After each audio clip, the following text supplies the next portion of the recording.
Alors, mon rapport au corps, globalement, j'ai pas d'autre choix que de lui foutre la paix et de l'accepter comme il est. C'est 2 autoroutes séparées et puis parfois on fait un pique-nique et c'est cool quoi. C'est pas moi, c'est pas ce qui va me définir en tant que personne ou en tant qu'être humain. Enfin, c'est vraiment juste un corps quoi, il y a que ça. Après ça peut être un corps avec des revendications et ça peut être un corps politique, etc. Mais c'est pas un corps personnel, enfin je vois pas du tout comme un truc hyper personnel qui m'appartient qu'à moi, genre mon petit saint graal à moi quoi. Enfin, c'est pas du tout ça. C'est vraiment un truc qui est de l'ordre du politique et de la vie commune et enfin c'est pas un plot dans l'espace public mais presque quoi. Quand j'étais gamine ça allait trop bien, c'était la vie quoi. Enfin, j'avais pas des masses de potes du coup ça évitait d'avoir des réflexions sur mon corps, c'était très bien. J'avais mes parents et puis voilà, donc ça allait très bien. Et puis à l'adolescence, ça a été un peu sportif, parce qu'il y avait une pression sociale pas si forte que ça, mais que moi j'ai vachement ressenti. Et qui du coup m'a fait vachement complexer sur mon corps, sur ce que j'étais pas assez mince, etc. Et du coup, ça a été un peu galère, mais le temps et les gens ont fait que c'est passé assez crème, ce genre de truc. Et que ça a pas laissé de séquelles trop importantes. Après, j'ai une famille un peu casse-couille qui adore me faire remarquer genre que j'ai pris des poids, enfin qui associe la minceur avec vraiment l'idée de bonne santé. Donc ça, c'est vraiment le truc le plus casse-couille possible. Et du coup, eux, ça a été vachement lourd ça, le truc de « Oh mais ma chérie, t'as maigri, t'es toute belle et tout ». Mais en fait, c'est pas ça qui compte, c'est pas que j'ai maigri parce que je suis triste, donc je suis pas belle. Et du coup, c'était genre je me faisais shotgun dès que je bouffais un gâteau à Noël quoi. Je disais « Non mais ça va les mecs, on va y aller mollo quoi ». Il y a des trucs tellement plus importants et tellement plus chiants et tellement plus complexants à l'image, plutôt que genre que ce que franchement avoir de la cellulite sur les cuisses, ben voilà quoi. Enfin, c'est la vie. Même les mannequins chassois, ils en ont. Enfin, c'est un truc qui se normalise tellement. Bon, après, il y a encore des progrès immenses à faire au niveau de la grossophobie et tout ça.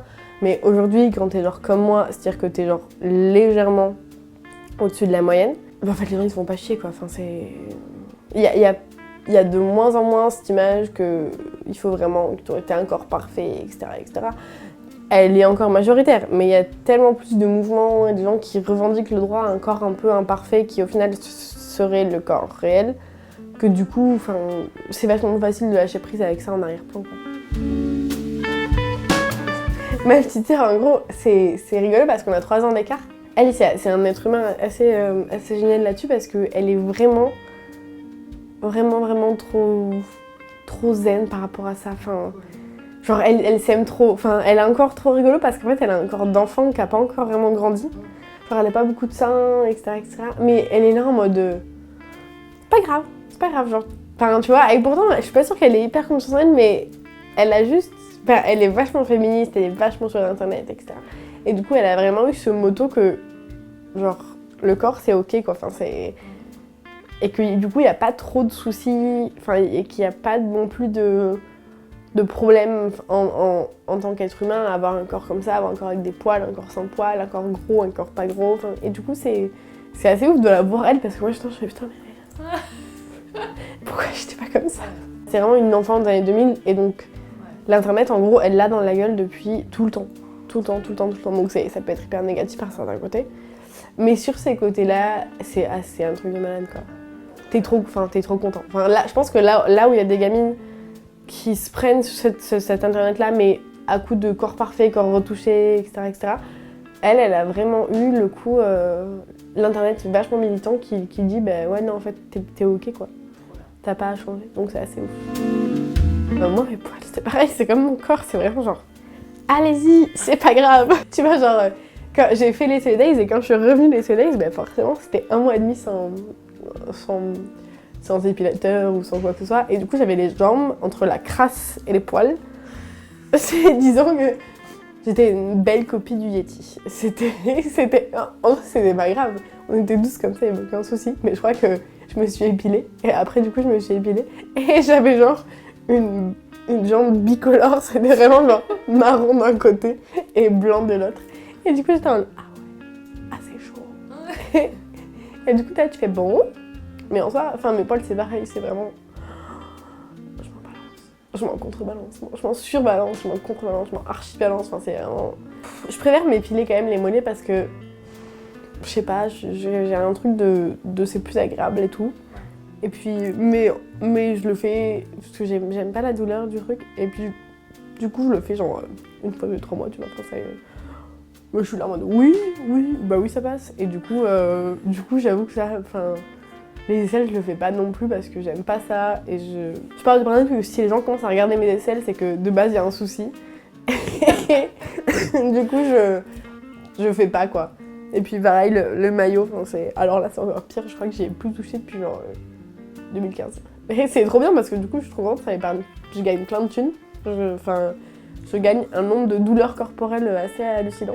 Non, ce qui est vrai, c'est que ça protège un truc de ouf, des bactéries, des machins, des trucs comme ça. Et ça a pas l'air comme ça, mais ça rend ton hygiène corporelle beaucoup plus... vraiment beaucoup plus intéressante et durable sur le long terme, dirais-je. Parce qu'en fait, si t'as deux peaux nues qui frottent l'une contre l'autre, forcément ça crée des frictions et du coup la peau se brûle, la peau a chaud, la peau transpire. Alors qu'en soi, quand t'as des poils, ça fait vraiment un effet tampon. Et puis surtout, c'est naturel, enfin, je sais pas s'ils sont là, c'est pour une bonne raison. Faites des selfies. C'est trop con à dire comme ça, mais faites des selfies. Genre, en fait, ça te permet d'avoir un recul sur toi qui est assez hallucinant. Après, enfin, je suis pas vraiment de faire des selfies à poil ou pas, mais genre, prends-toi en photo, enfin, genre, essaye de te regarder comme les autres te regardent. Ouais, et puis il y a tellement de gens inspirants sur les internets qui parlent tellement bien de leur rapport au corps, de ce qu'ils peuvent vivre, etc. Que du coup, toi, quand t'es genre, comme moi, relativement moyen ou quand t'es même pas moyen du tout et que tu galères, ça peut être tellement bien de se dire mais en fait je suis pas tout seul, enfin faut vraiment faire ça et puis faut se regarder dans le miroir quoi. Ouais, regarde-toi, fais-toi regarder, mais pas trop non plus. Ou alors trop si tu veux, mais gère-le quoi. Et puis ouais, les endroits où le corps est un peu désinstitutionnalisé, c'est pas mal pour ce genre de truc.